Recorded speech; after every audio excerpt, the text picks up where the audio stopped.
Welcome, welcome. Give me a thumbs up if you can hear me. Okay, I see Beverly. Thank you for the thumbs up. Hi, everyone, and welcome to another cooking class. I'm getting confused now sometimes. I think this is the 8th one, which I guess makes some sense based on the amount of time many of us have been home. If you are new to Zoom, if you look at the screen, you're gonna see at the bottom toolbar, you're gonna see a chat button. And actually, I'll type something right now so you'll see what it looks like. I'm just gonna say hi. And so you'll see it flash. So if you click that, that's how you can talk to me during this class. I try to keep everybody unmuted so that we don't hear, like people going potty or doing whatever they're doing. Yes, happy Mother's Day to all the mothers who have joined us. Hopefully this is a treat to you to spend your Mother's Day teaching or being part of a cooking class. And for all of those of you who are maybe like me and do not have human children, but are mommies to cats and dogs and other critters, happy Mother's Day to you too. And I'll bet you a lot of you mother all kinds of people in your life, whether you're a formal mother or not. So a couple things, I'm hearing some, my pots and pans are rattling because it's on the other side of my laundry room. There's a good chance a pan could fall down, I'm just saying. Okay, so I love it. People are already diving in to tell us where they're from, because I love that. So those of you who are watching on YouTube later, this is a live Zoom cooking class. And so we're all talking to each other and you don't get to do that. So I'm sorry, but I'm seeing, seeing dog moms, yay. So I see Florida, I see California, I see Atlanta. It's good to see you again, Jennifer. Minnesota, Westchester County. I used to live in Westchester. We've got lots of folks all over Colorado, North Carolina, Seattle. You guys, I love this every Sunday. Highlight. So let's talk about something obvious. Some of you have been with me every week. So yes, I got my hair did. Got my hair done. I'm owning it. I told you that I would wait as long as possible. Denver opened up yesterday and I wanted to support my friend Amy because she rents a cubicle at a salon and this is her job. And so I get good hair and she gets to get back into the workforce. So yay. Okay, so today our topic is, thanks Trisha. Our topic today is Multicooker 2.0. So a couple weeks ago, I taught an Instant Pot pressure cooker class. That one did not get recorded. I'm sorry. Out of all of the classes that I've done, I just blew it. I thought I had it recording and I had tried to do this clever thing with Facebook and it was a utter fail. So sorry about that. Looks like this one's failing, so yay. Or not failing, it's succeeding. So today what we're gonna do is kind of go next level with our multi-cookers. And so a couple of things I wanna let you know right away in case you do not know. I'll be using 3 multi-cookers today. So a lot of you have probably heard of Instant Pot. I know some of you have heard of Melthi. It's like healthy with an M, because I've been using them. And Zavor is, might be a company that you haven't heard of, but wait until I tell you some of the connections and then you're gonna probably have an aha moment. My very first pressure cooker was a stovetop pressure cooker by a company called Fagor, F-A-G-O-R. They're an Italian company and they recently stopped producing and they're no longer part of the American appliance scene. So some of the awesome folks that I met while they were at Fagor started a company called Zavor, Z-A-V-O-R, and they make really great multi-cookers as well. This isn't a commercial, I'm just letting you know what's going on. So we're going to be using a Zavor 8-quart multi-cooker today, but right now, and I'm going to drop you a link this very moment, you can go over to their Facebook page and they are doing a giveaway for a device just like the one, I'm putting it in the chat, it's right there. So if you click over to Facebook, all you have to do is comment. I think you have to like their page or something, so read the instructions. And at 2 p.m. my time, so like in about 55 minutes, they are gonna text me who the winner is. So if it's one of you, you're gonna find out during the class. So we have lots of people who are joining in, and I just wanna let you know that we have lots on the agenda. You guys know I'm an overachiever. So this will not be done at 2 o'clock, not gonna happen, but a lot will be done. So as you know, each week I send out a newsletter and I try to do this on social media too. So I'm just gonna click a link right now. If you want to sign up for my newsletter, the way you get ingredients for the classes, I just put the link right there, is you'll get the ingredients in the email. And so I asked you to pull together some ingredients for 2 different things that we can make today. And let me describe what I mean by Multicooker 2.0. And feel free to ask me questions here in the chat. I should be able to see them fairly easily. I've kind of readjusted some things here in the kitchen. In the Instant Pot and Multicooker, pressure cooker, basics, it was really things like making beans, making grains, just the real basics of getting comfortable with pressure cooking. But a lot of people don't realize how much you can actually do with your multi-cookers that you might not be doing. And so that's what the purpose of today's class is. And so I've got a little agenda here. Let's see if I can remember. Oh, and those for those of you, because I know you'll ask eventually, I do have a cookbook called Vegan Pressure Cooking, and all the recipes work in any multi-cooker. And you guys, I'm going to drop the link right now. When I was on Amazon earlier, it was only $4.97, and they only had 3 paperback books left. So once those are gone, I'm going to guess they're going to just jack the price back up. So FYI. Thank you, Lisa, very much for that. So today what we're going to do is we're going to make some polenta. Polenta is cornmeal. You can think of it, as I always like to say that I use cornmeal to make 2 things: grits, because if I just eat it right out of the pot, it's very much like a cream of wheat or grits, or I can freeze it or refrigerate it and turn it into the polenta that a lot of you guys think of, which might be sort of the sliced polenta that you can buy the tube. And I actually prepared some in advance, and I'm going to show you what that can look like. But the way we're going to do it is the pot in pot method. And I'm going to spend some time to explain that to you. But the reason something like a cornmeal, like a polenta, is going to work better with a pot and pot is a lot of people have trouble when they're making a grain like this, because it sticks to the bottom of the appliance, the pressure cooker or a multi-cooker. So let me know in the chat, has anybody tried to make polenta before and it scorched and it stuck on the bottom? Yes, I agree. I prefer someone saying that homemade, she's yelling, her caps are on, Grigio girl. That the polenta, homemade polenta, is absolutely amazing. We made it earlier this week, and I actually put out some teasers on social media to show you guys. And I did it buffalo style. I actually just used this buffalo seasoning. It's a powder when I made it, and it was just nice and spicy, and it was so amazing with beans. So, so we're going to make that, and then we're going to move to actually making an entire butternut squash in the Fagor. That's actually, or the Zavor, sorry. That's what I'm going to do with this. I'm actually going to put 2 of these because I got these in my box, my produce delivery I get every Monday. So it's the end of the week, and I've got these 2 butternut squashes, and I'm like, you know what? I better use them. And I know a lot of people sometimes just want to have a quick method to sort of preserve their veggies before, it's like use it or lose it. So I'm going to put 2 of these in the pot and cook them just like this. I'm not poking holes in it. I'm not doing anything. And I'm going to show you how to do that, because then I can just slice it up and I could mash one and have mashed butternut squash. I could cube another and I could air fry it later. But by cooking it today, then at least I'm making sure that I use it before it's too late.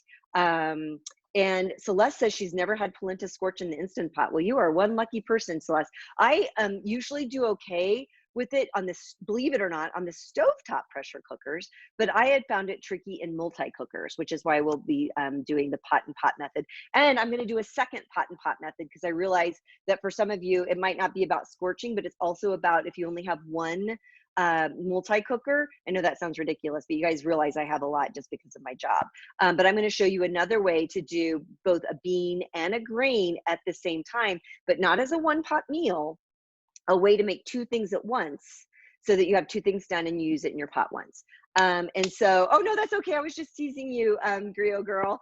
I thought you were excited about it. I love polenta. Okay, so we're doing that. And then I know some of you want to see how to make some very basic yogurt in your multi-cooker using the yogurt function and using it plant-based. Now, some of you, as soon as I sent it out and I told you to get some soy milk, I got lots of emails from people saying, well, I'm going to do it with almond milk. And all I have to say is good luck with that. I have never had almond milk turn out.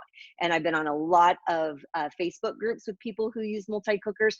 And I really think it's about the fat content. Soy milk and coconut milk are high in good, yummy fats. And I think the fat, because if you think about dairy milk turning into yogurt, there's a lot of fat there. And I just feel like once you get to those nuts with almonds and cashews, you're just not getting the same thing. So other people may have a different experience, but I don't. And so I'm only going to cook with what I know. So that's the plan. So if you're ready, what I would like us to do, and nope, I've tried oat milk and it didn't work either, Sherry. There's actually not a lot of fat in that oat milk. So real quick, let's give a shout out to Jeff from Local Relic. He can't join us today because he's spending the day with his wife for Mother's Day. Very good person. But he did recommend today the Local Relic Caraway Rye. And so if you are local, you can get that. I don't know if you can see that at Local Relic. He also recommended a Sangiovese. So I just went with a general one, and that's what I'm having today. I just want to have a little glass of wine while I'm cooking with you. So cheers if you're joining me with a beer or a glass of wine. And thanks to Local Relic, who's been doing really great stuff in the community during the pandemic. Yes, Erin, big shout out to Jeff. Okay, so, okay, Lisa says same thing. Coconut milk and soy milk is where she's had the best of luck. Okay, so actually I'm gonna drop in really quick some links to the multi-cookers that I'm using today. All of them, there are different kinds of coupons and codes because I'm affiliates with all of these folks. So if you're in the market for anything, I just dropped links for that with how you can get like $10 off here, 30%. Zavor is doing 30% off today. So, okay, and I've got water going here. Okay, so let's get this polenta going. So first, let's talk pot and pot. I'm gonna bring this over. I'm gonna use, as I said, I'm using 3 different multi-cookers today. So pot and pot, what does that mean? It means putting some kind of pot or bowl inside of your multi-cooker. And the idea behind it is that it's not going to be touching. So this is a steam trivet, right? So you see there's a little leg here. The water's going to be low here. So none of the food or liquid is touching the bottom of the pot. So pot and pot is really great for some foods that are a little fragile. Some people actually like to use pot and pot to make their pasta, because during the first Instant Pot class, I'm not going to repeat myself right now. Ask me again at the end of the class if we have time to talk about it. But a lot of people struggle with making one pot pasta in their multi-cooker because the tomatoes in the marinara sauce, the sugar scorches to the bottom. So one way to prevent that is to put all the food in a bowl, keep it away from the heating element. But I want you to notice the size of this bowl. And I also want you to notice the size of the recipe. And let me drop that in really quick too, for those of you who are not on my newsletter. So this is for a very super basic polenta. I'm dropping it in the chat. So I made a point to make a half, usually, often I will use like a cup of cornmeal and make a big batch of polenta. But for those of you who are doing this for the first time, I didn't want you to accidentally use too small of a pot or an insert and then kind of have a mess in there and have a fail. So I cut the recipe in half. And so I tested it earlier today with the polenta that's in the freezer right now. And I just used this very simple bowl. A common question that people ask is, what can I put in my pot? Anything that's oven safe, heat safe, can go into your pot. But what you want to do is look at placement, because you want to make sure you're able to get things out of the pot, right? And so, Stephanie, the links aren't, Stephanie's asking about the links. They're not clickable. They look clickable to me. But no, they're not on the website right now. I might be able to get them in the blog post when I put the video up. Okay, so what I mean by that is, I want to bring the camera down. So I'm going to, you always have water in the bottom of your pot, you guys, at least a half a cup. So right now I probably have a cup in here. And so I'm going to put this steam trivet. So again, it's got this little leg, keeping it away up above the water. And I'm going to set this in, and then I'm going to put my bowl right here. So what I want you to see a couple of things. You see lots of room on the side, right? So my bowl is not touching the side. You don't want to put something in that's so firm in there that you can't get it out. Now, the other thing is that you're going to see that I have these little handles on this. So when it's done and it's hot, I can just kind of go in here with these silicone mitts and I can pull this out. Now, some people who don't have that get all slick and they make like these aluminum rings and do all kinds of fancy things, and that's fine. Do whatever works for you. I mean, also, by the way, if I didn't have those handles, I can just go like this because I have plenty of room in between and I'm using heat safe silicone mitts, right? Or you can use something like a silicone glove. So I just wanted you to see that so that as you're about to do this, if you're doing this for the first time, you want to make sure there's some room on the side. So I'm seeing some questions and I'm going to try to answer them really quick. Somebody else says that they're clickable. The links are clickable. And thank you guys for helping other people out with that. I really appreciate that, because I'm going to kind of get into the cooking right now, you guys. So there's some questions I'm not going to see. And so at one point I'll just stop and say, ask your questions, and then I'll really be able to pay attention. So I just want you to know that as you're asking me while I'm cooking and doing the demo, I'm not seeing them. So I apologize for that. So, okay. So this is, as I said, this is one way to do it. And I did it this morning just to make sure that the amount I gave you, someone asked for the size of this. I literally have no idea. It's, let's see if I can find it's about 6 inches wide. I don't know if that's going to help you. And it looks about 4 inches tall. So hopefully that's helpful to you. But I have really good news for you guys. There's something else really cool that you can do. If you happen to have, and I know some of you are currently, I know Dale is using her 3-quart Instant Pot today, the smaller quart. And by the way, I think Melfi and Zavor have smaller, like 4 quarts if you're looking for a smaller one. This is the insert for my 3-quart Instant Pot, but watch this. Oh, wait, wrong trivet, hold on. It all comes down to the trivet, y'all, because you need to be able to shut your lid. So I can put this in and look at that. So I have my 3-quart can fit right on top of here. So I've got my trivet, I've got my water, and then I'm going to be able to put my pot here. So I just want, and again, see, it's not touching the sides. So if you are somebody who in your home has both a 3-quart and has a 6-quart instant or multi-cooker of any kind, it can fit in here. So that's a great option. Okay, I just looked long enough for Janet to tell me that I was smart. So thanks, Janet. Okay, I'm going to quit looking because it's too tempting. Okay, so now let's make this polenta. So I'm going to move this over here just because I'm going to have a lot of appliances going on, but I will show you here what I'm doing. So I'm going to do something, and this was actually going to be the way I thought for a bit. I thought I was going to be in charge of the giveaway. And so my plan was the question I was about to ask, whoever answered it first was going to win. That's not what's going to happen. So don't get excited and don't go crazy trying to answer. Zaver's taking care of the giveaway. But the question I was going to ask is, why, while I'm preparing my food, would I go over to the saute function and let's see, let's adjust that level. I want to do this for a few minutes. Why would I start this on the saute function while I'm getting the food ready? Does anybody want to give me an answer? To bring the pressure up quickly, yes. So one of the things I covered in the multi-cooker pressure cooker basics class was that a lot of people get frustrated with how long it takes for their device to come up to pressure.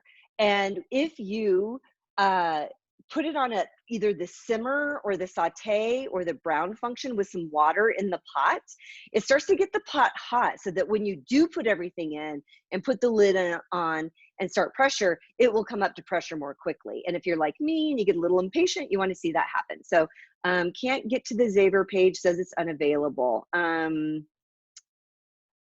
you mean the Zaver page on Facebook, or are you talking about the website?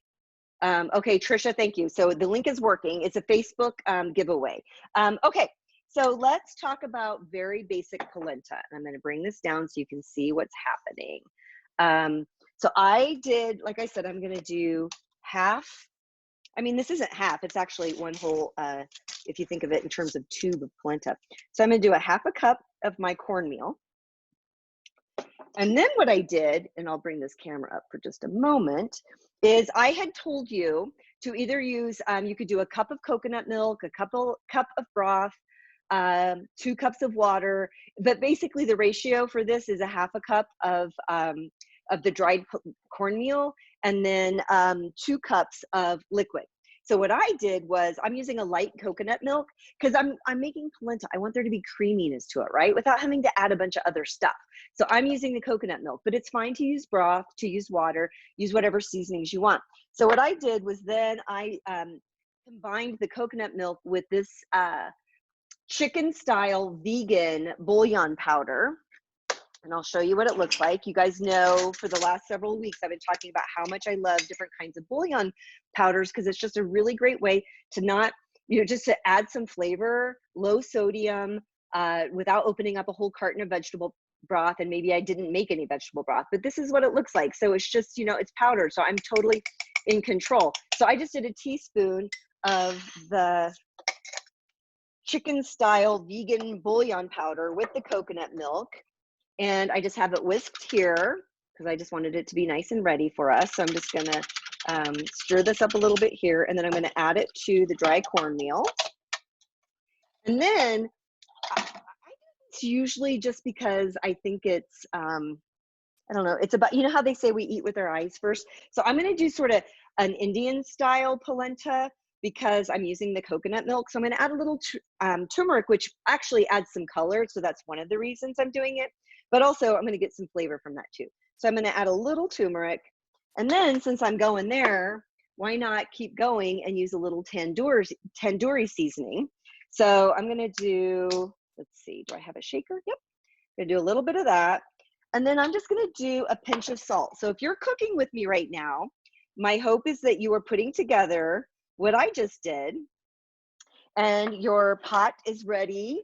And I'm going to get a spoon here so I can just combine this. So I'm going to stir it.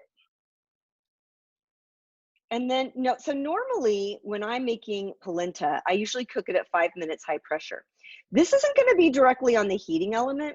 So I'm going to do it for 15 minutes. So usually when I'm doing pot and pot, I kind of do some guesswork and tend to add at least 10 minutes time. And I'll show you that later with another one. So I'm going to set this, again, it is on top of a steam, or on a trivet. I've got water below, and then I'm going to put the pressure lid on, and I'm going to cancel the saute function. I'm going to pressure cook.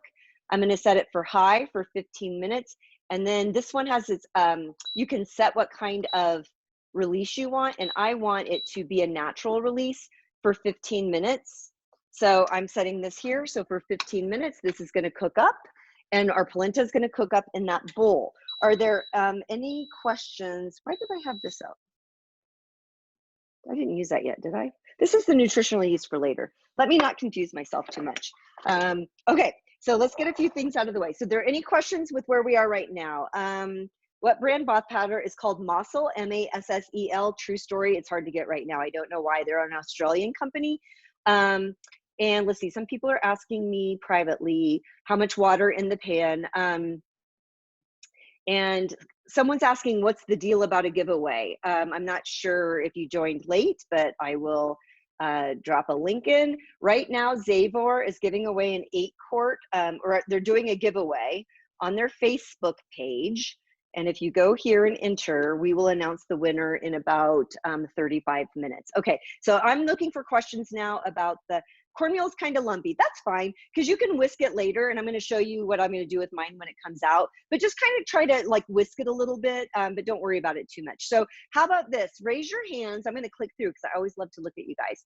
I want to know, raise your hand if you're cooking with me. So I'm going to go over here. I'm going to go to gallery view. I see hands up. Okay. I'm going to keep scrolling. Allison is, Marilee is. Oh, and then lots of people. Oh, Inca has a gorgeous cat. Okay. I don't see other hands up. Oh, now I've learned something new about Zoom. So if you have your camera on, you're closer to what I can see. Cool. Now I know why I'm seeing some of you all the time. Thank you for that. Okay, so here we go. This one's already starting to come up to pressure. Now I want to quickly get the squash going because it's going to take 25 minutes. So let me move a few things around. So I want to show you up close some of the cool things that the Zavor can do. And again, I'm not being sponsored to do this. This isn't an ad. I've just been working with Sarah for a long time. And I like you guys, I don't care what multi-cooker you use, just use the one you'll use, right? But each one has some really different and interesting things about it. I've had this on for a while because I want it to come to pressure more quickly, but I did want to show you some of the things about this that are kind of interesting. So I'm going to shut the simmer function off. So when you turn this on, you can decide, are you pressure cooking? I know you can't see that because of the screen. I'm really sorry. So I'm just going to say, it says pressure cook, slow cook, steam, brown. Flex means things that you can record, things that you cook all the time. Simmer, yogurt, grains, we don't pay attention to eggs, and dessert. So when you come up to pressure cook, when you select that, I can then start to select, am I pressure cooking beans? Is it chili? Is it stock? Is it soup? So what happens is, let's say I chose beans, it defaults to 30 minutes, but then I can go over to adjust and say, yeah, but I only want mine for 20 minutes. So that's what I'm doing now. And then I would say, you know, that's what I want. And then I hit start. And then it's going to start counting up to show you how close you're getting to pressure cooking. And it will actually tell you when you are pressure cooking. So I'm going to stop this for a minute, get rid of some of this water because I have more than I need. When you are steaming vegetables, or we're pressure cooking them, but the idea behind them is it's like a really intense steam.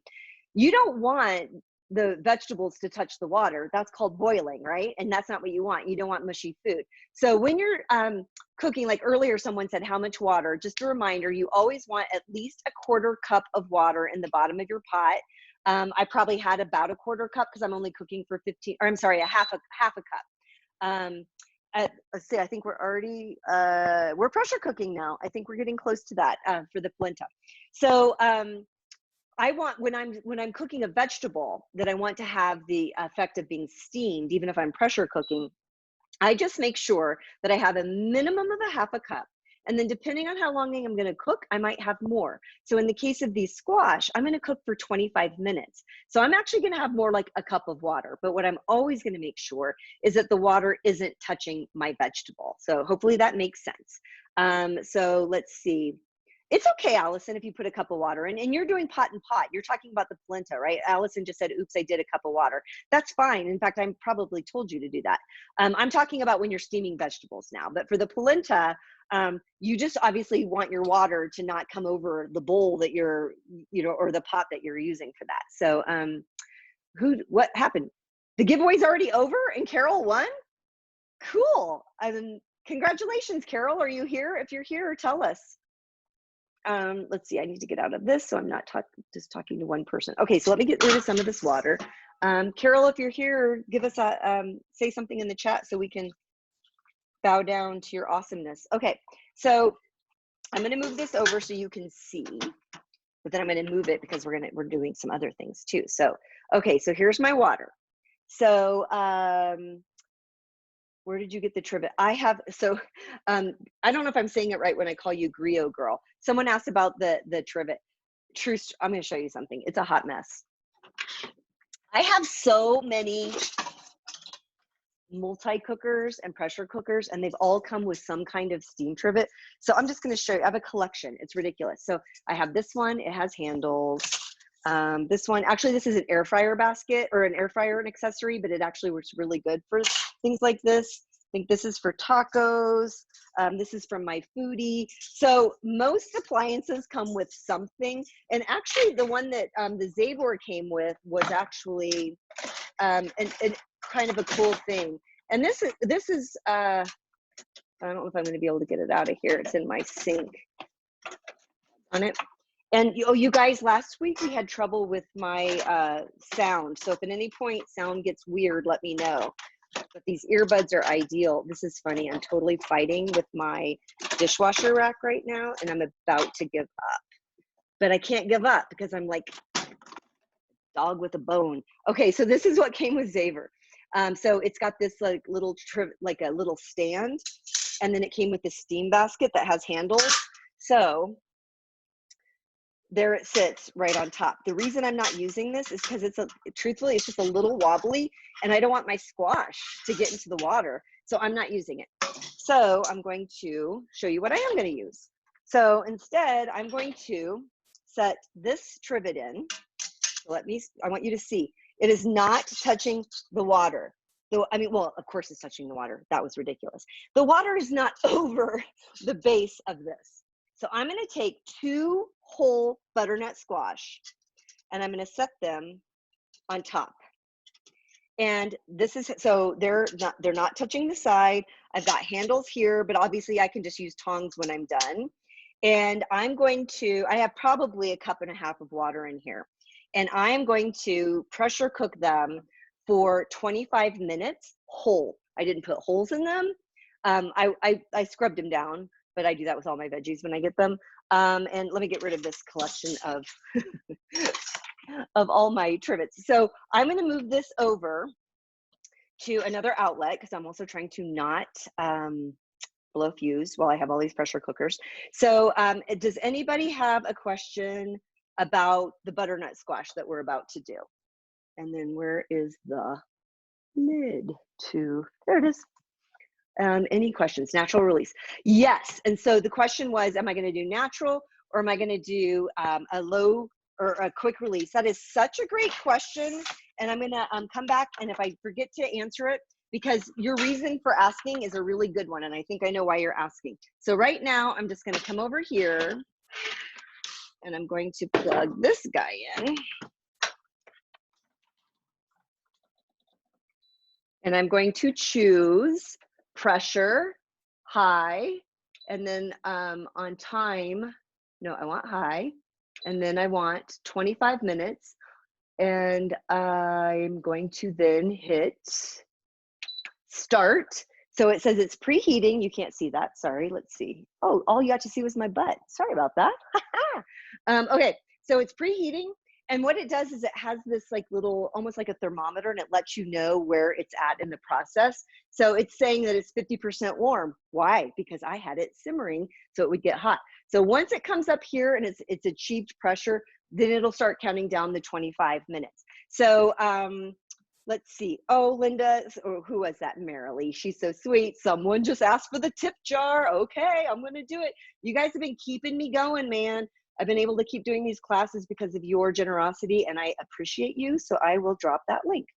And there you go. So vegetables and grains, we're going to do a little refresher on the basics now that we've got a couple things cooking. So typically, you cook beans and grains on high pressure and you use a natural release. And fruits and vegetables, most times, are cooked on low pressure with a quick release. Now that I've said that, I just put butternut squash, which is a vegetable, on high pressure. And yes, we are going to do a natural release because it's whole. It's together. Like I haven't done anything to it. So I want it to really get cooked up inside out. And so I will be doing a natural release, but if it doesn't release by the time the class is over, I'll probably force it just because I want you guys to see kind of what I'm going to do with it. I'm not going to eat it right out of the squash, although that could be really delicious with some vegan butter and salt and pepper.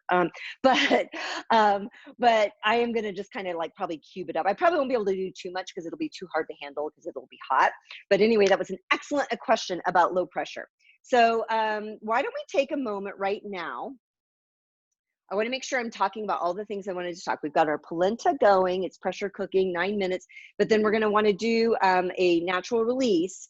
And then we're going to, oh, I know what I'm going to do. Okay, and now we've got the butternut squash in. So right now, before I get going on the next thing, which I didn't tell you I was going to do, but I'm kind of excited about it, is are there any questions for me right now? I saw what size of squash matter, big versus small. That's a really good question. Those were 2 small butternut squash, so I'm still doing them for 25 minutes. If I had had a large one, I actually, you know, that's an 8-quart pressure cooker, and so I would have just put it in there for the same amount of time. If I'd had 2 huge ones, I would have only been able to do 1. So hopefully that answers your question. Let's see. Oh, someone asked, Trisha, great question about the butternut squash. And by the way, you can do this with pumpkin and you can do this with other winter squashes. She said, would the seeds be cooked when they're done? One of the things I'm going to do when I take this butternut squash out is I'll cut it in half and then I'm going to scoop out the seeds and I'm going to pat them dry and I'm going to air fry them so that I can have some yummy toasted, roasted seeds. So thank you for asking that question. Okay. It looks like I'm caught up on the question. Polenta is natural release. That is correct. Although if it's not, if the pressure hasn't released within 15 minutes, then we'll go ahead and force the release. I did that earlier this morning and it worked just fine. Who said chicken? I didn't use chicken.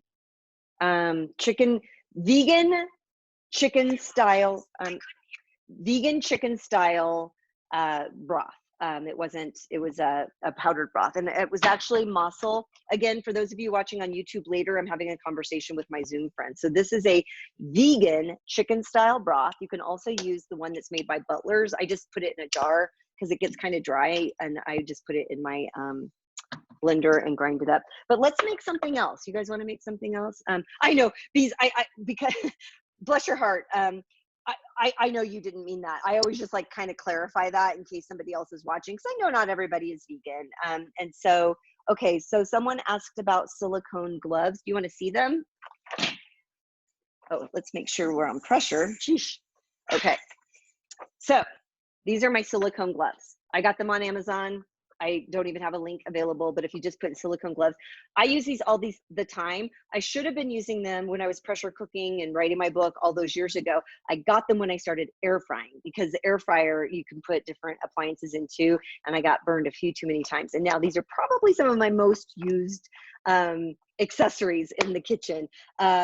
Oh yeah, and then the little red ones, because then they also have these mitts. A lot of them, like Melfi, they send these now with their multi-cooker. So you get these when you open up the box. So these are super handy, and they're really great with what we're doing with the pot and pot. So speaking of the pot and pot, let's get back to cooking, you guys. So I had this idea. So one of the things I had told you, now this is going to be where it gets interesting. I'm going to plug in a pot here. I think it's going to be okay. It's in the same thing that my computer's plugged in. Okay, so I told you that one of the things I wanted you to do was get a little bit more familiar with some of the other functions on your multi-cooker.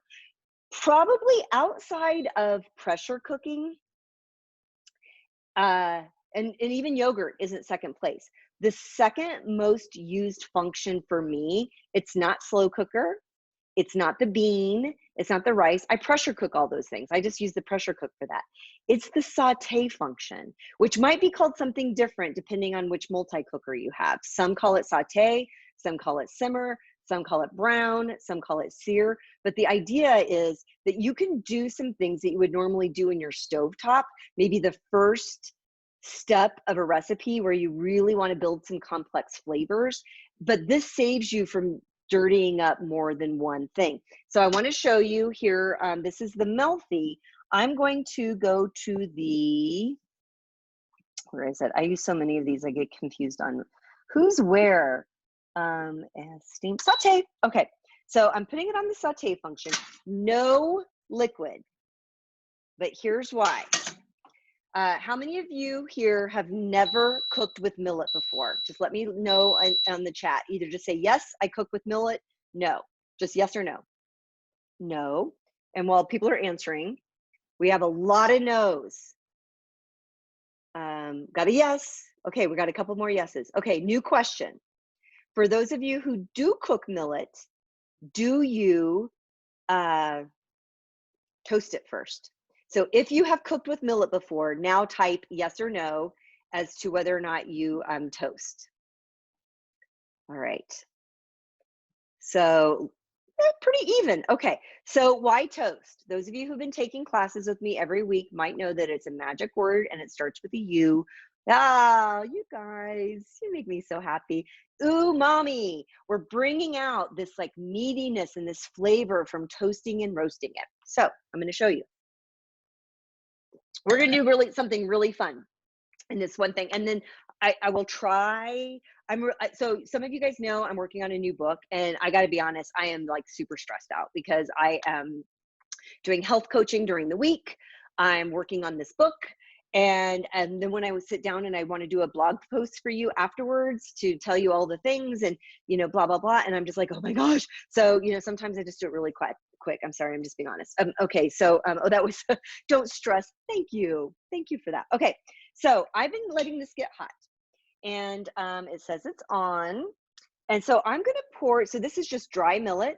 I'm just doing a half a cup, and I'm going to show you why, because we're going to do something pot and pot. But I'm going to put this on the hot pot. By the way, this class goes over an hour, just so you all are mentally prepared, because I want you to see all the things. And if you have to leave, it's fine. It's Mother's Day, and you might have to go somewhere.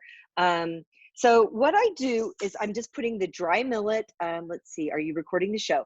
I love that you called it a show, because that brings me so much joy. When I go to Veg Fest, and I'll do a cooking demo, and then I'll be at my table selling books afterwards, and people will come up and they're like, I really liked your show.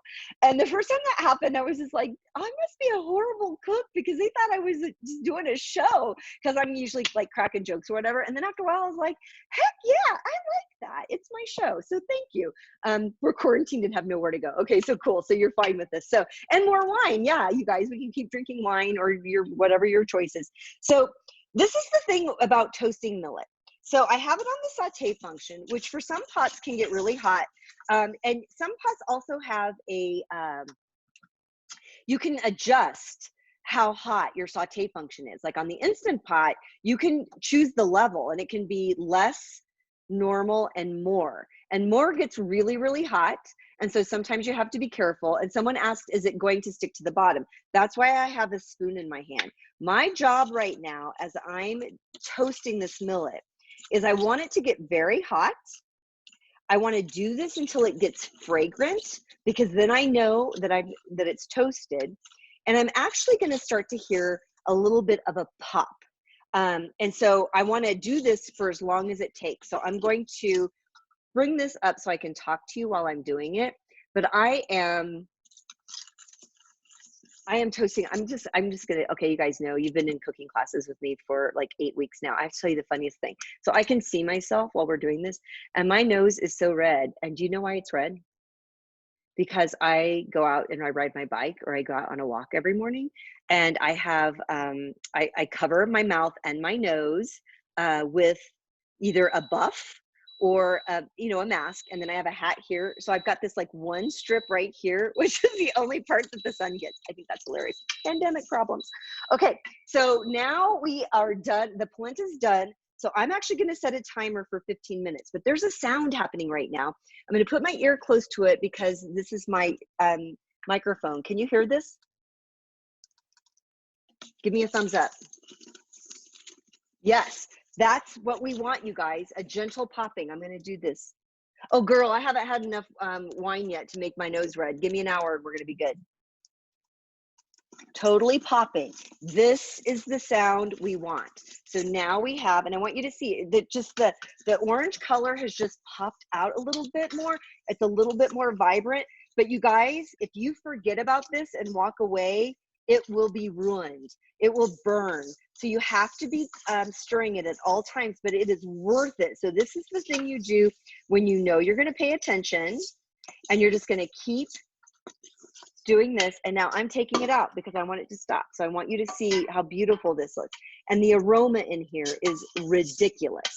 So now I'm going to show you, hopefully, something really fun and different. I just kind of came up with this today. It's a total experiment. You're never supposed to do this, but as you know, I've been doing something new with you every single time.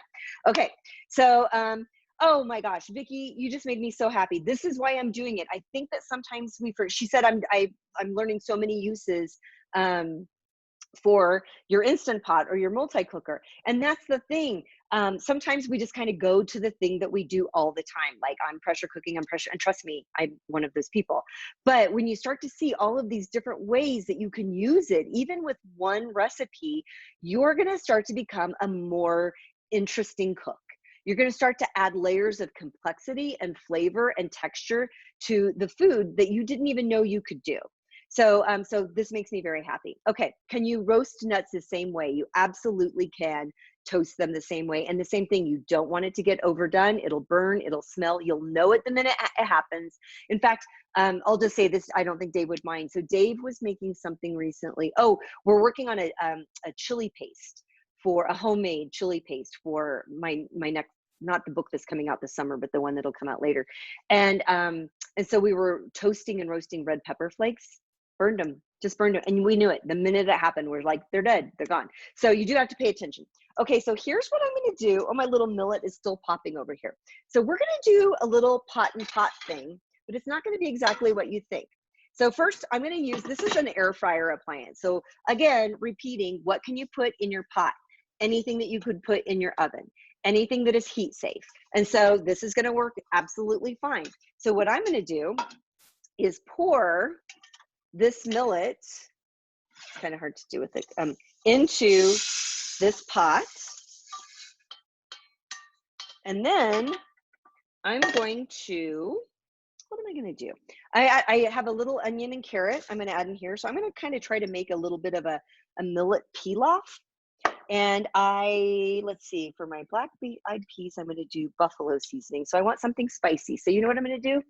I'm going to add a little chipotle powder.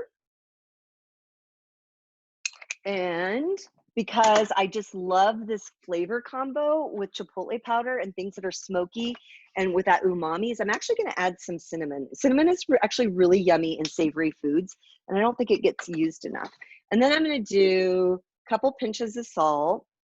And then again, this is half a cup of millet that I toasted. So I'm going to add 1 cup of water. And did you hear that sizzle? Maybe not, because I was too far away. And that's because the millet's hot. So now I'm going to stir this up a little bit, but then I'm going to show you the other very fun thing we're going to do. And I hope that we'll be able to see the result before this class ends. So here's my pot, putting it back in. I'm going to take a cup of black-eyed peas. I never soak black-eyed peas. I don't soak lentils, I don't soak split peas, and I don't soak black-eyed peas. So I'm going to put the black-eyed peas in, and then I want probably a couple cups of water, but I'm going to show you what I'm looking for. And then I promise we're going to get to the yogurt, you guys. I think I'll do 2 cups because I can drain these later, so I'm not worried about having too much. But because I'm doing pot and pot, normally I would cook millet in, I know you can't see that, sorry. So it's probably about 1 inch over my beans, which is usually what I do. And these are dry beans. And because the millet, which is normally I do for 10 minutes, but because I'm doing pot and pot and it's not going to be hitting the element, I actually feel like I'm going to be better off going for 20 minutes. And my black-eyed peas are usually, when I do them dry, usually like 15 minutes. So we're going to see, but this is what I want you to see what I'm about to do. So this is actually from my Ninja Foodie, and it's a way to layer different, and by the way, those of you who have Ninja Foodies, everything that we've been doing right now, you can also do. I just don't have that many outlets in my kitchen, so I couldn't do 4 different appliances. I apologize. So I'm going to set this in over the beans. Okay. So now, but ooh, I forgot. So I'm going to do black-eyed peas. So I'm going to put some of this Frank's seasoning in. I don't use salt when I'm cooking my beans. I wait until after because I want them to cook up well. But I do want to have a little fun flavor in here. So I'm doing the Frank's, and then I'm also going to do, I'm going to put in a bay leaf. And let's get that in the water.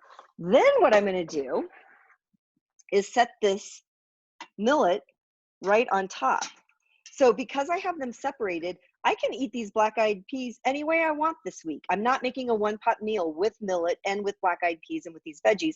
I'm just using one appliance to take care of some business and get 2 things done at once, because some of you might just have the one. Now this is an 8-quart, and I think we mentioned that before. Let me get the lid. This one we're gonna do, because it's beans and it's grains, we're gonna do this on high pressure, and we're gonna use a natural release. And so I'm going to put this on. I'm going to cancel saute. I'm going to do pressure. It's on high, and I'm going to go up to 20 minutes. And then I'm just going to set it aside and let it do its thing. So we'll see. I've never done this before. It could be a fail. And you know what? I don't want it to be a fail because I hate to waste food, and it sounds really good, and there's a good chance it's going to be my supper. But having said that, sometimes fails are fine, because if it doesn't work, then I'm going to talk you through what I think maybe we could do differently. Okay, so let me stop for a minute before we move on. Let's see. Your ear pods are your mic. Yeah, they are. They're my they're AirPods by Apple. Can you roast nuts? We already talked about that. Does the soaking get rid of the natural taste of the bean? So when you say natural, do you mean sort of like that earthy taste of a black-eyed pea?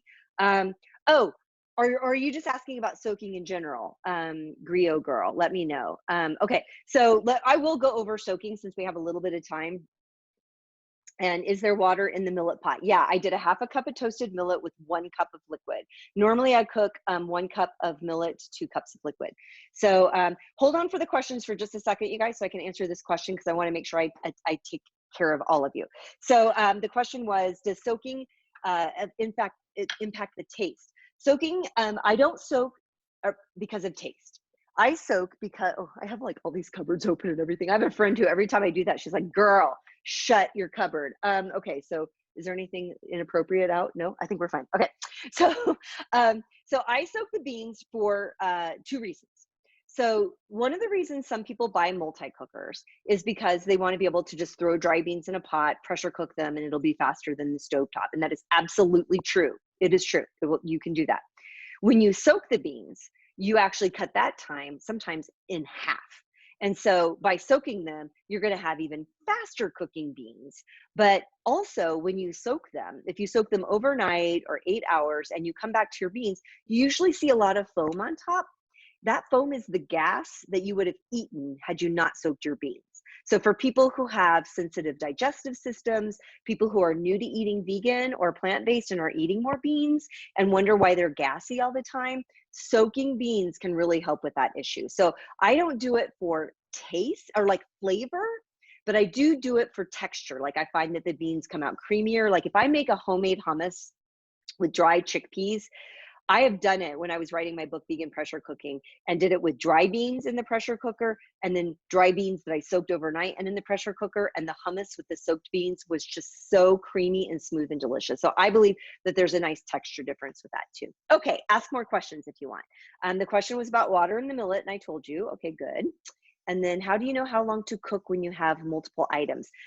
Excellent question. And so that was one of the things that I'd sort of planned as I was going to make a 1-pot meal for you guys. But then I thought that was kind of, I don't know, maybe a little boring. So, but it's an excellent question. And that was why I chose the black-eyed peas and the millet to go in the pot at the same time. Because at sea level, usually black-eyed peas can be cooked in 10 to 12 minutes. Millet cooks in 10 minutes. So if I had wanted to do a 1-pot meal, I could have absolutely done that. I could have put all of that together in 1 pot. And then the trick would just kind of be to find the right ratio for the water, right? So I would want at least to know that I'd had a cup for my half cup of millet. But then I need to make sure I have enough liquid for my beans to cook, not too little that it doesn't burn, but that it's enough for all of the beans and grains. And I'd like to tell you that there's an amazing formula, and some people might tell you there is one, but what I will tell you is you won't know until you try. And so probably what would have happened was I would have probably had about 3 cups of liquid in there. But back to your excellent question about the timing is, hold on a second. I'm going to go grab my book really quick. Oh, I can talk to you while I'm doing it because I have my earbuds in. So what you want to do when you're trying to make a bean and a grain together, and let's just talk in terms of 1-pot meals right now. So what you want is you need something that cooks fairly close to the same time, because there's nothing fun about having a mushy grain and an undercooked bean, right? So the best advice I can give you is find a really good pressure cooking chart. Almost anybody who's written a cookbook on Instant Pot, multi-cooker, or pressure cooker has a chart in their book. I have a little one too. But also you will see this with your recipes as you go through. And what you want to do is you want to look for times that are about the same. So I know you're not gonna be able to see this really close, but I'll just give you an example. So let's say I soaked chickpeas. No, I don't. Let's say I soaked Great Northern beans overnight last night. The soaked cook time is 7 to 10 minutes. The dried cook time is 25 to 30 minutes. So now I want to go to the grains and find out which grains cook in which way. So I see that amaranth cooks in 4 to 8 minutes. I see that rolled oats cook in 6 minutes. I see that polenta, which we're doing, can be 8 to 10 minutes. Basmati rice is 4 to 6. So that might make me think, you know what, with Great Northern, I think I'm gonna, with my soaked Great Northern, cook them with my basmati rice because the cook time is about the same. But now let's say I didn't soak the beans overnight. And so I've got a dry bean that cooks in black beans, 22 to 24 minutes. I could cook them with a wild rice that's 22 to 28 minutes, and the time would come out about right. Let me tell you why I said wild rice. Some of you, it's funny, some of you have my book, Vegan Pressure Cooking, and you love my sweet potato black bean stew, and you hate the way it looks because the black beans turn everything black or purple. And so you don't like the way the sweet potatoes look. And that's fair because we eat with our eyes first. So you could take a wild rice that has those really rich browns and reds and make them with a black bean that's dry that you didn't soak. And then you're just gonna have this beautiful, vibrant color that comes out of your pot with a bean and a grain that cooked at about the same time. And it didn't like seep into, like I would not do white rice probably with black beans because I would have purple rice, which by the way, I love purple. So maybe that would be fine, but I think you get my point. Okay. So let's go back up. Does it matter what grind cornmeal for polenta? You know what? That's a great question. I just probably someone thinks so. I just buy the polenta. I just buy what I can find. And it's the brand that I'm using is fine. You said you do not soak lentils, black-eyed peas, and one other. Split peas. That's right. Oh, and then Virginia answered. Thank you. Love this community. Okay. Oh, okay. Karen said her polenta is done and it's perfect. Okay. I want to try to find you, Kathleen, so you can show us. Are you on camera? If you're on camera, say yes. Okay, you're on camera. I want to find you so I can, where did you go? Darn it, I wanted you to show it to us. I can't, oh, I think my pressure just came down too. You're not on my first screen. Wait, there you are. Or is it Karen Levy? Do you feel comfortable talking to us? I'm going to unmute you. Sure. Hi, show us. Hey, let me get my little, my dog's going to bark because he wants to be part of it. I understand. Awesome. Oops, sorry. It's really good.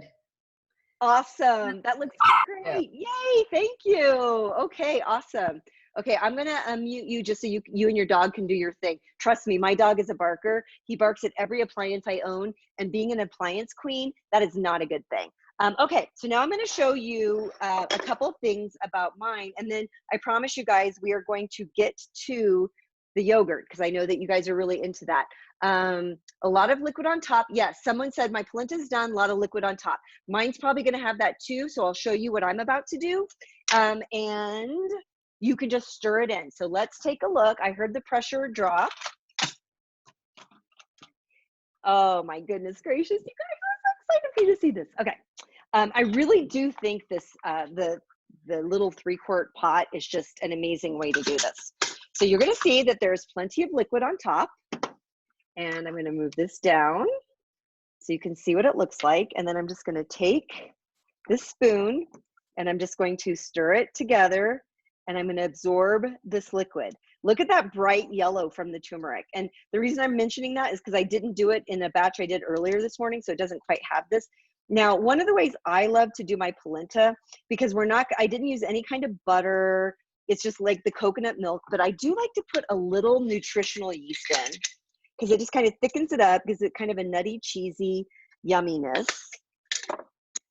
And I'm just going to stir it up, and there we go. So that is pot and pot polenta done. And I'm so happy that some of you guys have yours coming out. And the reason I wanted to do the polenta first was so if you plan on doing your soy milk too, your yogurt, run your pot under some cold water right now and just get your pot ready so that we can set the soy yogurt up.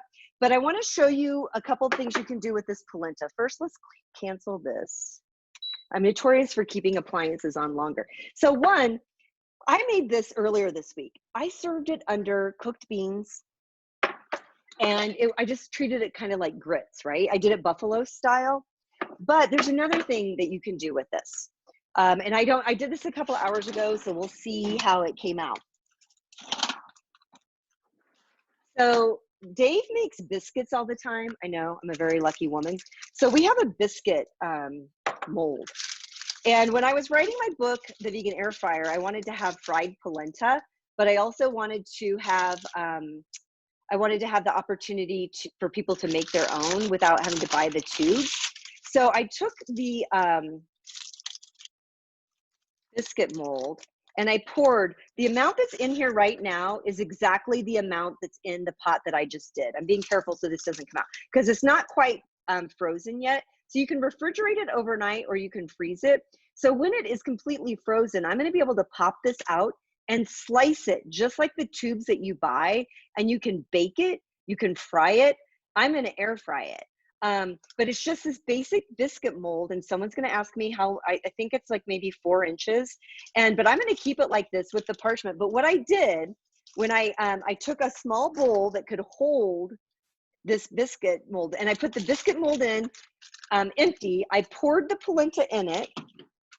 Then I put the other piece of parchment paper on top, and I just have it sitting in my freezer. You can also wrap it up in foil, or you could wrap it up in plastic wrap. You could wrap it up in one of your, oh, I know what I could do. Let's see if I can find it. I could wrap it up in this reusable, not beeswax. So it's a reusable food wrap. And now out of the bowl, I can just have this all wrapped up nice and tight in my freezer or my refrigerator and covered. And then I'm gonna be able to slice this and have air fried or baked polenta this week. So if you guys have a mold like this amount right here fit into it exactly, which was the other reason why I did a half a cup of the polenta instead of a cup. So you could make your own tube of polenta. Okay, so, okay, someone asked about nutritional yeast and thoughts on fortified versus unfortified. And I actually think that's a really good question. I'm putting this back in the freezer. So just to give everyone sort of a little primer, I think we talked about this during the vegan pantry basics class. So nutritional yeast is a darling in vegan cooking for a couple of reasons. There was a time when it was really popular because it was a way to get B12, because we don't get B12 in the foods that we eat. Now, but it had to be fortified, right? But then as time went on and people started to get super creative with cooking, it became clear that you could add nutritional yeast to things like creams and sauces and popcorn with hot sauce. And it was like a flavorful, cheesy, nutty, umami ingredient to pull into your food. And so, you know, fortified or not, it's delicious. I am not an RD. I'm not a nutritionist. I'm not your doctor. You need to make your own decisions. But what I will tell you is I don't eat enough nutritional yeast to give me the B12 that my body as an 18-year vegetarian and 10-year vegan needs. So I supplement my B12. I'm saying all of that simply to say I'll buy whatever I can find. If it's fortified, score. I'm getting a little bit more B12. If it's not fortified, who cares? It's still delicious and it's nutty and cheesy. So hopefully that was helpful to you. Okay, so I used full fat coconut milk and really grainy polenta. It's sweet and creamy. Is that good or bad? I'm not sure. What is the polenta too grainy? Is that what you're saying? Biscuit mold, you can use a BPA-free can cut on both ends. Jennifer, what an excellent idea. Okay, my butternut squash, I'm gonna set the timer again. And I'm going to force release it in about 15 minutes. Let's talk yogurt and oh no, very good, okay. You know, some people with texture, they're like, that was grainy and I'm not happy. But actually I wanna taste mine too. And, cause I didn't get to taste the other one because I froze it. Oh, it's so yummy. I put the turmeric in this too, right? Oh yeah, and tandoori seasoning. Okay, I'm happy. Okay, it's yogurt time, y'all. So, I'm going to show you, okay, the timing could not have been more perfect. So sometimes it's hard for people to imagine that this whole yogurt thing is going to work. So I decided to make some in advance so you could see what it looks like. And I've timed it so that at this point of class, we could do it. So it just hit 8 hours. So 8 hours ago, I set up some soy yogurt in my Instant Pot. So you're going to see it with me right now. And I'm using my 3-quart, and I'll show you the jars that I'm using. And I'm going to set up another one because, I mean, yogurt lasts for a very long time, so I'm willing to have more. Let me get out my, my probiotic. So let's talk soy milk yogurt before I show you how amazing it is. I had sent you the ingredients before, and I told, or yeah, the ingredients, which are basically soy milk and, okay, this is very weird. They just texted me right now to say that the winner is Linda Harris Jones. So it makes me wonder if somebody else saw an old giveaway. But if you're Linda Harris Jones, are you here? Because you just won a Zaver multi-cooker. Let me know. Erin says hers is in blobs. Linda, you won.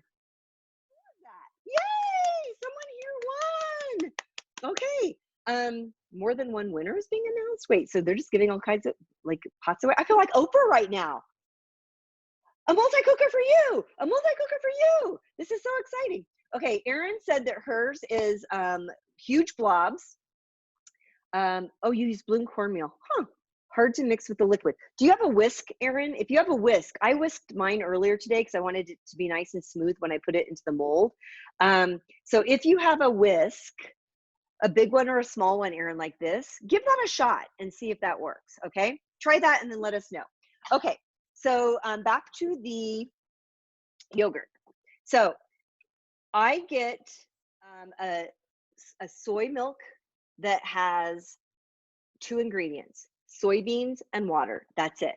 Once it has all those other additives, it's just not going to perform in the same way. And then you can use a probiotic powder, or I use a probiotic. And so I try to go for 30 billion or higher, which is this one. Linda, I'm so excited for you. And I couldn't find any soy milk. I got mine from King Soopers. Somebody asked me where I got this. I get my West Soy from King Soopers all the time. If you were on Uinta, maybe I'm the reason. I bought 2 boxes this week so I could do the class. I hope not. But my King Soopers, which is a Kroger, definitely has it. So you guys, before I blow your mind with how easy this is, I want you to see. I heard, thank you, Lisa, Trader Joe's has only 2. And I think Pacific has only 2, also soybeans and water, Pacific brand. Okay, so I'm going to go back to, I just want to show you so that you know this is true. I'm going to bring the camera around here and you might see a little bit of a mess, but there's my little tiny Instant Pot and it says 8 hours and 4 minutes. So 8 hours and 4 minutes ago, I set up my yogurt. So live, I'm about to show you. So I'm going to unplug it and bring it over here and you will see what the yogurt looks like. So I have 2 jars. So this is basically 2 cups of yogurt in each one. And it started off with a box like this. And then it's not really done until you put it in the refrigerator to let it set up a little bit. But I just want to check the texture because I'm curious. This is plain. I didn't add anything. I didn't add sugar. I didn't add vanilla because I would much rather have this plain so that I can use it for whatever I want to use it for. I could use it to make sour cream. I could use it for a sauce. I could use it for dressing. In fact, I'm going to show you. My friends Erin and Jessica have started a company called World's Best Ranch. So this is a vegan mix that you can put. They have you do it, I think, with water and vegan mayo. I do it with my homemade yogurt and it's absolutely amazing because it's just made with, you know, soy milk. So, okay, here we go. Are we ready? We're gonna dip in and we're gonna see the texture of the soy milk yogurt. So there we go. So it came out exactly the way I want it. Here, we'll check this one too. And now I'm gonna refrigerate it and it's gonna set up a little bit more. So let me tell you why I said the way I really want it. How many of you are in Instant Pot or other multi-cooker Facebook groups? Just say yes. Yeah, people are nuts about their yogurt and then they are like, it's like this competition to have the, oh, someone asked if it was tangy. Yeah, trust me, it's gonna be tangy. I can already tell, I can smell it, but I'll taste it.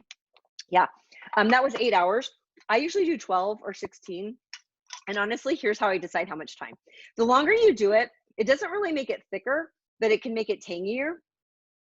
But I do it based on what time I'm going to get up in the morning because I don't want to forget that I'm making yogurt. So like if I decided at 4 o'clock today that I wanted to make yogurt, I don't want it to be done in the middle of the night. I don't want it to be done at 2 a.m. I was going to say I don't get up at 4, but I actually kind of get up close to 4, but let's pretend I don't. And so I really want it to be more like 6 when I know I'm up and I won't forget that it's in the pot. So I'm going to set it for 14 hours or 12 hours, just to make sure that it keeps going, because it's not going to hurt it. And I mean, you could do it for 24 hours if you wanted. But back to, like, people are obsessed with, like, they're like, look how firm my yogurt is. I just turned my thing upside down and it won't come out. Y'all, that's not how yogurt works. Do you remember back when you weren't plant-based or vegan and you bought yogurt? You weren't putting your Yoplait upside down and it was just hanging out in the container. It's freaking yogurt. It's not designed to be like hard-packed ice cream. So when people are like, the spoon didn't stand in my yogurt, I didn't do it right. I'm like, yeah, you did. It's called yogurt. So somebody else had some really firm yogurt one day, and now everyone thinks that their yogurt shouldn't be budging, and this is yogurt. Okay, fine. Okay, I got a little opinionated there.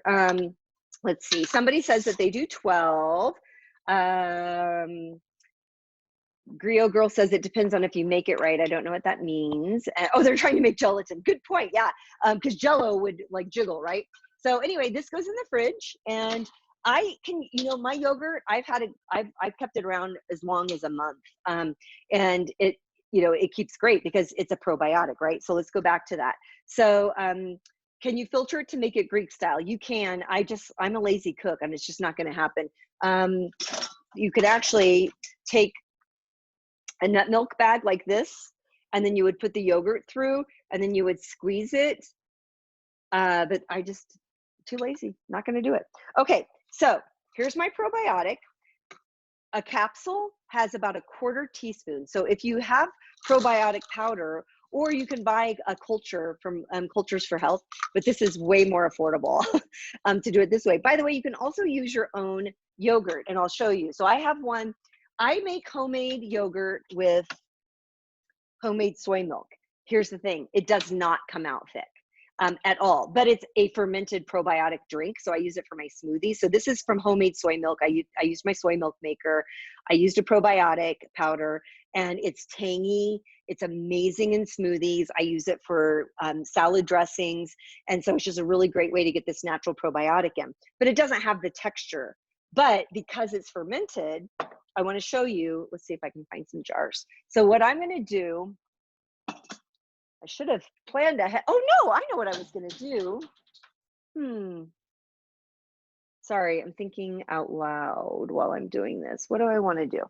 So you can put the yogurt in jars like I did, but you can also put the yogurt directly in your pot. I actually think I'm not going to do this because I can't decide, because I kind of wanted to do it in my 3-quart because I'm willing to give that up overnight to make more yogurt.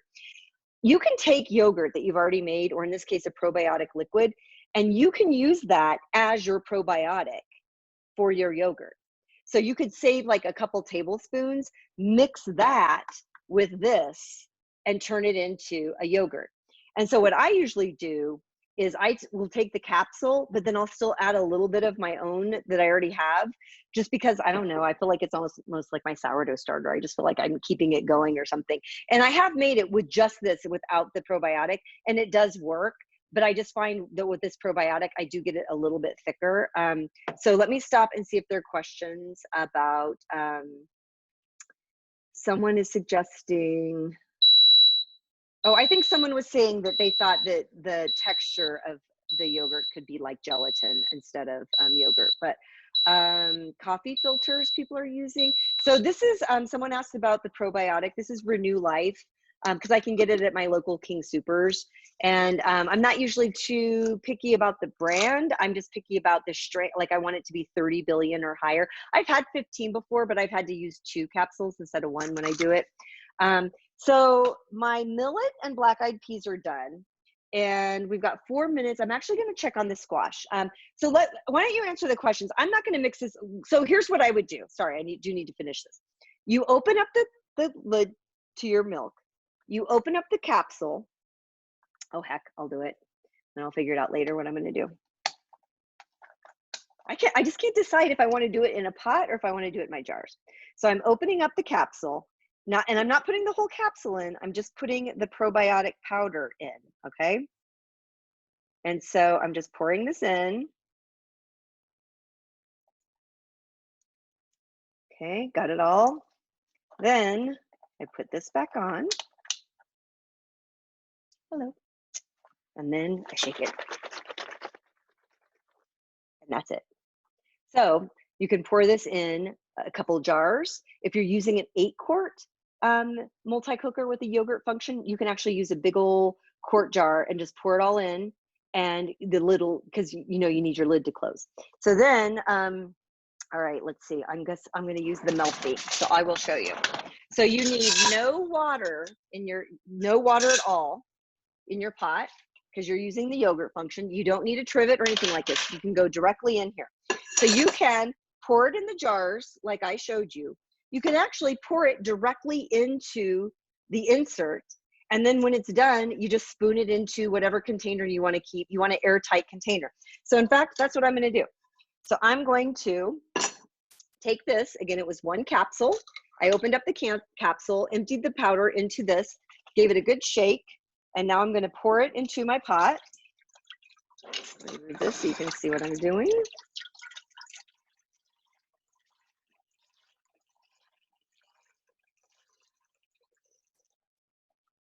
And what time is it? 2 o'clock. So we done at 8 o'clock tonight? 2, 8. I might set it for 8 hours, but I'm going to put a little bit of my my fermented, I call it my fermented soy. This is the homemade soy milk that I just did a little, made a little probiotic drink with it. And then I'm going to stir that together. And then I'm going to come over here, move this out of the way so you can see. I'm going to put it into the Melty. I'm going to use the yogurt function, and I want it on normal. So I'm going to choose yogurt. Let's get rid of that. And then I'm going to do, yeah, let's do 12 hours. And I'm just going to set a timer myself. And that's it. I'm on the yogurt function. And so you don't want boil. The boil that you see with the yogurt function, like on Instant Pots, and I actually think they have a boil function too. We don't have to do that because we're not using animal milk.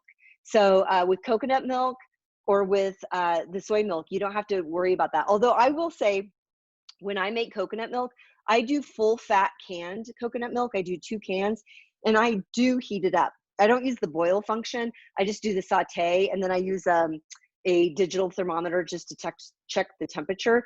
And once it hits 180, I pull it out, I let it sit aside. Sometimes I'll use agar to thicken it up a little bit.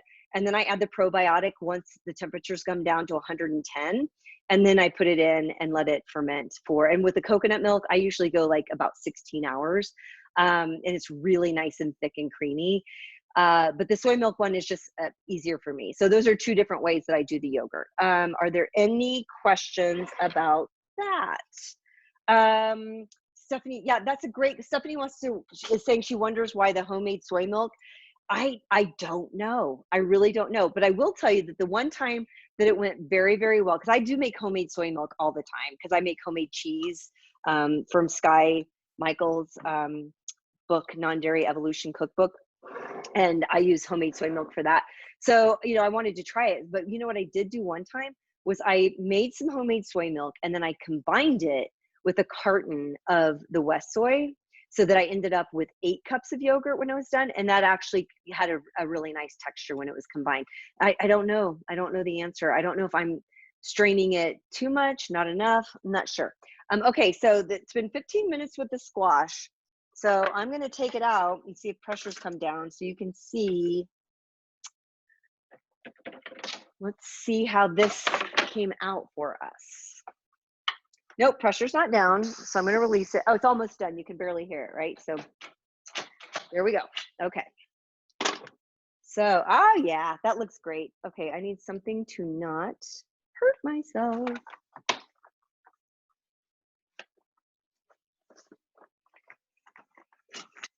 Okay, so I'm about to show you this.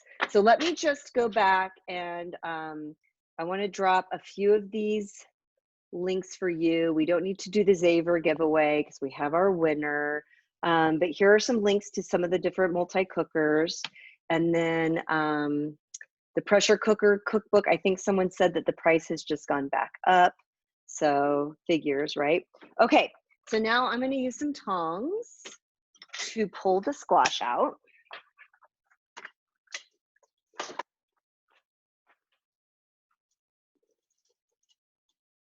So let's see how easy it slices. Hi. Okay. Oh, wow. Look at that. Oh my goodness gracious. Look at how beautiful that is. Bright, colors popping. So let's see what I would do if I were gonna like, oh, first off, you know, I'm gonna save those seeds because I'm gonna air fry them. So I wanna see, again, you know, I was doing this to preserve it and to use it up. And I just wanna see like how done it is. Done. It will air fry great. I'll probably toss it in some like cinnamon, maybe some chili pepper, dice it and just air fry it. So it's kind of treat it like roasted potatoes.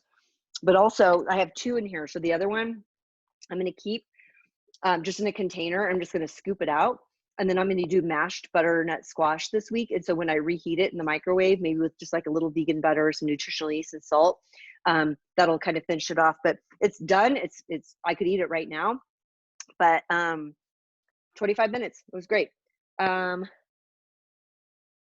I think you're asking 2 cans of coconut milk and 1 capsule, correct?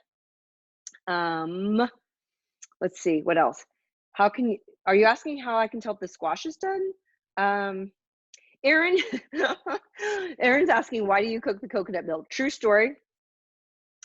The first time I made coconut milk, I was like brand new to like pressure using an Instant Pot and a yogurt function. So I started researching yogurt and, you know, wasn't making the connection that there's a difference between plant-based and animal. And so I just did it. And then I did it without the heating process and the agar activates with, you know, when it's warm, when it gets up to 180. So what I was doing is I was heating it up to 180, adding the agar, whisking it together so that that thickening agent could be activated. Then when it came down to 110, I added my probiotic. And so for the result for me was that yogurt ended up being very much like a Greek style, thick, creamy yogurt. And so I just personally like that result. So for me, if I want a Greek yogurt, I go with a coconut and I do take the step to heat it so I can activate the agar. And then, but on an everyday basis, I always have soy milk yogurt done because it's just so easy. So hopefully that answers your question. I think she asked how much agar I put in, probably a half a teaspoon. I think I have a recipe somewhere. I'll have to look and I'll try to put it into the links when I put up the video for this. So, okay, so someone asked about how the squash is done. And it's just, you know, it's tender. It's a little al dente, but it's squash, so I'm fine with that.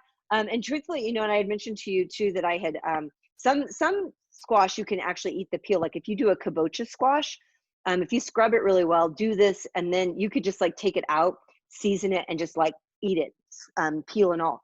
Okay, so, oh, Linda, we'll take care of that. I think that they'll message you. Linda's asking about how she's going to get her multi-cooker from Fagor. And since you entered on Facebook, they're probably going to message you on Facebook. And if you don't hear from them, let me know. Ooh, delicata squash too. Great. Okay, so I'm at 10 minutes with this one pot. I just kind of do you guys want to see what happened with this millet and these black-eyed peas? Shall we see if this even worked?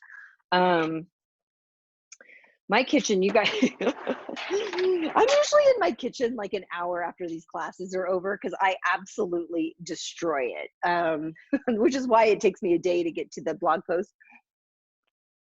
All right, I'm moving things because I want to see things. All right. Let's see.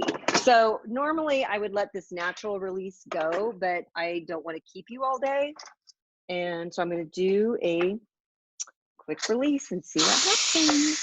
Now, some of you, if you're confused, I have 2 Melties. And so some of you have seen me use the other Melty, which is making my yogurt right now. And that one has a function where you can actually program it to do a quick or a natural release. So, but this is one of their first generation ones. So I'm just going here and going to open this up and see what's happening. Oh my gosh, the millet looks great. Let's see. So I want to make sure I don't do anything ridiculous. So I'm going to take this out and let you see what's going on. We'll see together. Is it done? I can tell you it smells good. The cinnamon is like, fluffing it up like quinoa. So the ones on top look a little bit more done than, because remember, when you're doing a natural release, it's still cooking. So I have a feeling this isn't quite done, but I'm also having a really great idea. And you guys are going to see how I do things in my house. No, actually, it's really close to done. It's really close to done. Did I seal the vent for yogurt? I do, but you don't have to. Can you? Oh, I know that. See how someone said they can't wait to see how the beans and so the millet is like almost, when I looked at it, I was like, I don't think it's quite done. But then I took a bite of it. It's done. But let's see these beans. The beans are the one I'm really curious about. So let's get another spoon for that. And then, oh my goodness, it was like the perfect amount of water. Okay, so my water totally cooked down. I had a little bit left. And they are, oh my gosh, you guys, they're so perfectly done. So I'm going to tell you what I'm going to do. Look at that, squishy. What size are your pressure pots? It's okay. Today I used a 3-quart, a 6-quart, and an 8-quart.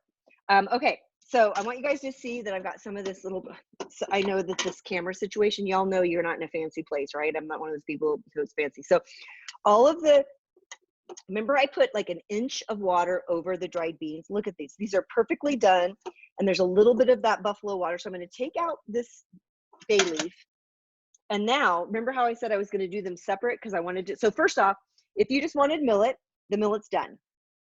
If you just wanted the black-eyed peas, the black-eyed peas are done. But since we're here, I'm going to show you other ways that I use my pot. So I'm actually, because I want the millet to be a little bit more done, I'm throwing it in right now. And then I'm going to show you what I'm going to do. So I'm turning this into a 1-pot meal. But again, now you know how you could do grains and beans separate. And what I want is to now bring this buffalo to life. So I'm going to put this on the saute function. So cancel, saute. I'm going to put a little bit. So remember, I didn't use salt. I don't use salt when I cook dry beans because I want to wait. I want to taste them after. And I want to make sure that they cook evenly. So I'm going to put a little bit of this Frank's directly in here. Now I'm going to add a little salt. And I put chili powder. Did I put chipotle or chili powder in my in the millet? I can't remember. I think it was chipotle. So it was chipotle. Thank you. Okay. So I'm going to add a little bit more chipotle. And then I'm going to put, because I want the millet to just be a smidge more done. So I'm going to add just a little bit of water. I mean, just a little bit, you guys. Like I'm talking barely a tablespoon or so. And I'm doing this just to build the flavor now on the saute function. My apologies. And I'm just going to let this simmer out and finish up. And I'm going to have a 1-pot beans. And I clearly need some water. Excuse me.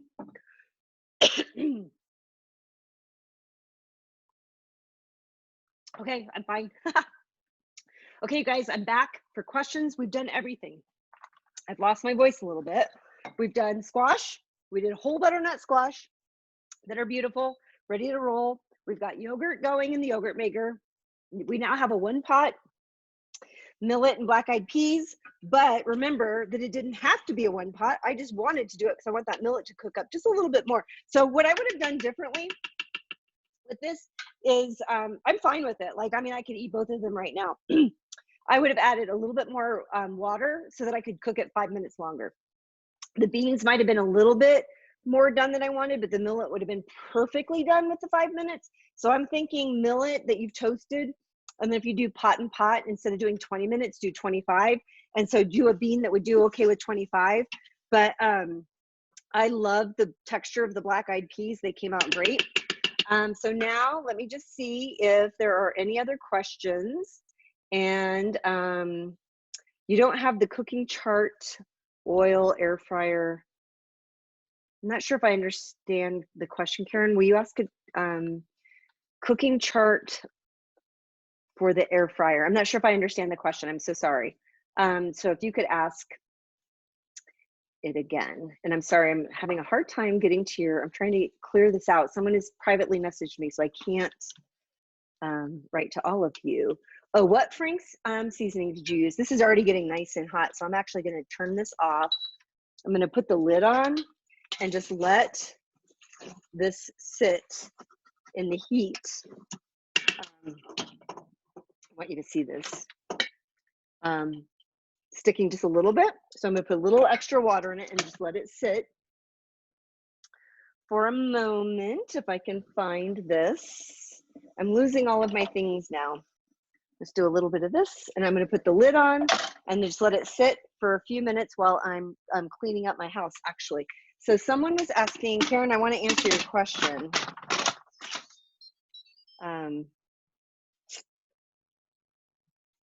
Let's see. Karen, if you're still here, I'm not understanding the air fryer chart question. Are you asking if, like, in the same way that I have a cooking time chart for pressure cooking, do I have that for air frying? Yeah, I think there's a chart in the back. I think we did some of the basic. If you go to the very back of the appendix, I think there are some basics there. Okay, so are there other questions? The reason it was taking me a while is because some of you are messaging me privately, which I think is very sweet. And so someone asked me, I'm going to go ahead and I'm going to drop this link for tips. If you want to leave me a tip, that's great. It's unnecessary, but it helps me keep my Zoom account high so I can have over 100 people in the class. And so I appreciate it very much. It's helped me continue to do these classes every week for 8 weeks. Next week is tofu and tempeh. Oh, here's one thing we didn't get to today, but I thought we would do it next week for tempeh. So on the yogurt function with any of your multi-cookers, you can actually make homemade tempeh. But it's kind of complicated, but I was thinking that I might try to start the process with you guys next week. So next week is tofu and tempeh, and it's really going to be kind of like the basics. Pressing tofu, freeze or don't freeze, marinades, how to make tempeh tasty. But with tempeh, you can cook homemade soybeans, dry soybeans in your Instant Pot or pressure cooker. And then you can, you roll them out, you let them cool, and then you pat them dry. And then I kind of roughly chop them. I don't de-hull them because I'm very, very lazy. And I add a culture and some vinegar. And then I put them in containers and put them in the pot on the yogurt function. And in 48 hours, you have homemade fermented tempeh. So we can talk about that a little bit more. So someone's asking if you can see a recording of the show. Yes, every time this is over, at some point in the next couple of days when I'm not working on my book or doing health coaching, I will try to get it up on YouTube, and then on my website, jlgoesvegan.com. I'll have a new blog post that will have a link to today's video, plus you can watch the video from there, plus a lot of the links that we were talking about. Thank you, Allison. Air fryer chart is on 179. So Vicky says, I don't think I added enough turmeric and cumin to my polenta. Fairly new to the IP. Do I season as much as I would on the stove, lesser or more? So actually, conventional wisdom is that you need more spices for when you're pressure cooking or using an Instant Pot than if you were doing traditional stovetop. I don't really worry about that too much. What I like to do is start with some spices, knowing that I can add more later. And so if you don't have enough of the turmeric or cumin flavor right now, before you add it, I would say to you, how do you plan on using this? Is the polenta going to be the strongest flavor profile in however you're serving it? And let me explain why. If it's not, like if it's not the star, but it's part of an ensemble cast on your plate, you're gonna have some lightly seasoned turmeric cumin polenta, but you might have a really flavorful bean dish that maybe has some jalapenos in it, or has more salt maybe than you used in the polenta. And if that's going to go over your polenta, you want to let those flavors kind of work together. But if the polenta is going to be the star, you're going to put it in the refrigerator like I did. Later, you're going to slice it, and then you're going to bake it. And it's going to be prominent in the middle of your plate and maybe some vegetables around it. Then yeah, either now before you put it in the mold, add some more spices to it and just taste it until it's to your liking, or freeze it or refrigerate it. And when you slice it and you're ready to bake it or air fry it, come up with a coating that has more turmeric and more cumin and maybe a few other things like a coarse kosher salt, maybe some black pepper, maybe just a little bit of starch if you were going to use this for air frying to puff it up a little bit. And then that's another time that you can add the flavor. So I tend to start a little bit lower just to give it some color and give it a little oomph, and then make final seasoning decisions based on how I plan on using it so that the flavors get to sing from the right sort of vegetable or course. Okay, so people are taking off, and let's see, any last question? The chat is not available. Even I don't get it, Linda, which is why I'm always like, slow down, you guys, because I'm not going to be able to see your question. Oh, someone wants to see the Franks. You guys are cute. So this is a powdered version of Frank's hot sauce. And so it's just, you know, an alternative to using the jarred, which I use the jarred all the time for wings, but this is just a fun way to add some flavor to like French fries. If I'm air frying them, I put it in my beans like you saw with the black eyed peas. So, all right, you guys, you are wonderful. As you're heading out, I'm just gonna drop all of these links to the devices again. I will try to get that up on the website. Someone asked about, I think I just sent that to someone privately. So let me try to go back to everyone. When you guys message me privately, it defaults to that. Someone asked a question about, oh, how many people are here? I have a question about my May class. You're still here. Okay, so next week is Tofu and Tempeh. The weekend after is Memorial Day weekend. So there was a part of me that was thinking, should I do a class this Memorial Day weekend? But then I realized that a lot of people may not be going away for Memorial Day weekend like they used to. But also, I have a 3-day weekend, and I'd like to say I'm taking it off, but I'm not. I'm going to have to really work hard on my cookbook. So I want to do a class, but I also want to do a class that's not too much work for me. Like this is, I'm going to be in here for a very long time. And so I can't do that again on that Sunday of Memorial Day weekend. So here's what I was thinking, and I want you to tell me here what you think about it. But I was thinking it was doing something kind of very basic, like very basic, how to make simple vegetables just kind of change by a simple flavoring technique. And I was thinking about doing like grilled romaine lettuce and maybe some of the summer squashes, just some simple ways to do that. But to spend more time during the class as kind of an open Q&A, like after 8 classes and all the things that we've been doing, you know, just Q&A where I'm like looking at it right now and you guys just ask me, you know, answer all the questions. So my question for you is, are you cool with, not next week is going to be super intense on my end, and I haven't figured out what I'm going to have you guys do yet on tofu and tempeh, but the week after that it's a little less intensive, I'll definitely send you a recipe. Maybe we'll all do some kind of, when I say grilled romaine, I'm not going to be outside grilling it, so I'm going to use a cast iron grill skillet. But I might do like 2 sort of summary spring veggies and just show you quick ways to season them, and then just take your questions about anything, air frying, baking, whatever. So are you guys cool with that? Any classes appreciated. Okay, cool. Thank you. You guys are wonderful. All right, you guys. Well, thank you. So we now know that we have an hour and a half and some, but we got a lot cooked here today. And I hope that you will be doing this at home.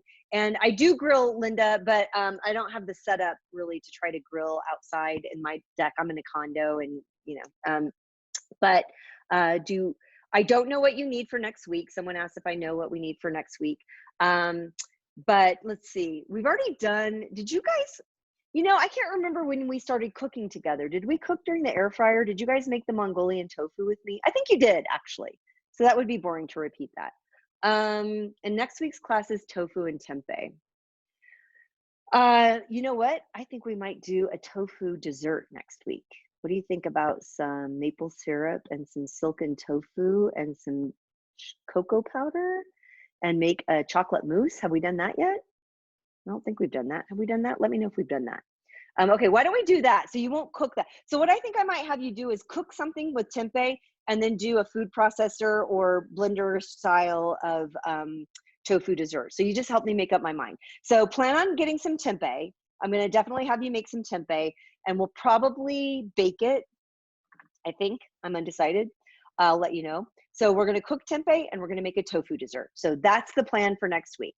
And I hope that sounds great to you guys and you're wonderful. Okay, someone just messaged me one more time. Okay, I'm gonna drop this one last time for the tip link. Thank you very much to S, who just asked me to do that. And you guys are wonderful. I'm going to clean up, and now I know what I'm going to have for dinner. And I hope that your polenta, show me pictures. Remember, tag me on Facebook. I'm at JL Goes Vegan on Facebook, and also on Instagram and also on Twitter. Would love to see how your polenta comes out. And as always, I love hanging out with you guys on Sundays. It's a highlight. Oh, someone asked me privately, the t-shirt says, anything you can eat, I can eat vegan. And I got this from Compassion Co., which is Andy Tabar's company. And it's true. Anything anyone can eat, we can eat vegan. All right, you guys, you're awesome. And I will see you next week, and I'll see you in my newsletter. Oh, okay. If you're still here, I've already done the link several times. I'm going to do it one more time. If you sign up for my newsletter list, you get an email this week with all the ingredients. So here it is. So most of you probably are already on it. Okay, seriously, I'm leaving now. Bye. Have a wonderful Sunday. You guys are awesome. Have a great week. And I will see you soon.